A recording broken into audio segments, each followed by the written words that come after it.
Okay, so we've added all the weavers in, and now I just want to pull in all of the weavers nice and tight as I can, and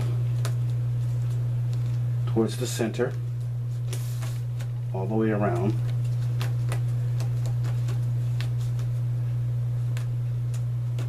Like so.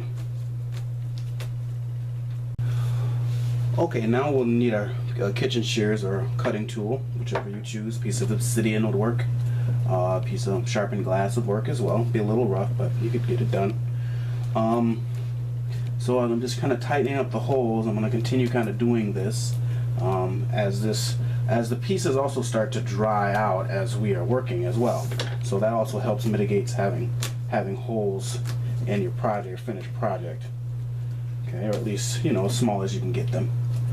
All right, so what we're going to do is we're now ready once we've reached the desired size.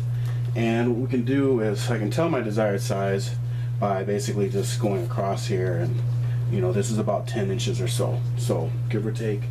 And I'm going to go ahead and close this up. So what I want to do is I'm going to take my spray bottle, because I'm going to be putting some creases in, and I don't want the ends to pop on me or break as much as I can help it. Okay, so I'm going to go one in. All right, so I'm starting from my right. Okay, so I'm going to go one in. I'm going to fold every other one that is laying down. I'm going to fold these up and tuck them underneath the rather the third one in here, or second one, depending on how you want to count it. Okay, so I want to go ahead and make sure this is nice and wet. Kind of work this, make sure these will bend without cracking or breaking on me. So go ahead and squirt this down, and squirt the other ones down, just to keep these moist. Okay, so once I fold this up, I'm going to fold this up to this, on this side. I'm going to just count these, 1, 2, 3, 4. So I'm going to count up to the 4th weaver, and then right there is where I'm going to snip or cut my my weaver here. And I can cut the tips, be careful not to cut yourself. I can cut the tips at an angle to give a point, so I can just cut down one side, or I can cut both sides, so now I have a point. At this stage is where you'll need your tool, most likely, and I'm going to be tucking this down underneath the third one. 1, 2, 3, the third one up. So I want to fold this and just tuck it underneath, in this instance, the third one up. And I'm using my flat, my tool here, and just push that in there. And I can also help cinch that up in there like so.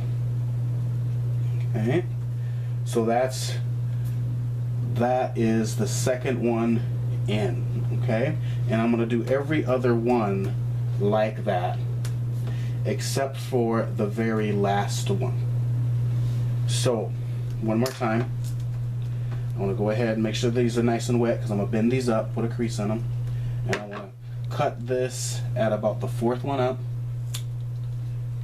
And I'm going to go ahead and just make it so that it's easier to tuck these underneath with a little tip.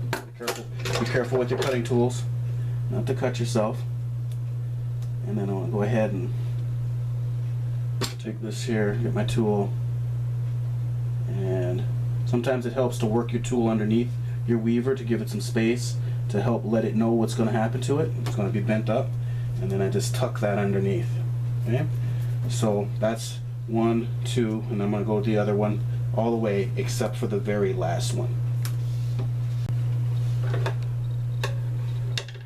Okay, so I've tucked every other one underneath the third one up. Okay, like so. And I have a little bit of straggler, or a little bit of tips poking out the end. You can either leave those in there, or you can take your shears or your cutting tool and just snip those off. You can do that now, or you can do that when we're all done. But for now, I'm gonna wait till we're all done. But what I want to do is now I'm gonna rotate this, And so I'm going to start with the second one in, and this one's going to tuck into the third one up here, and I'm going to do every other one except for the last one. And then I'm going to rotate and go to the second one in, tuck it up, rotate, do the second one in, tuck it up, and do every other one until I've made it all the way around the the perimeter of the square or rectangle.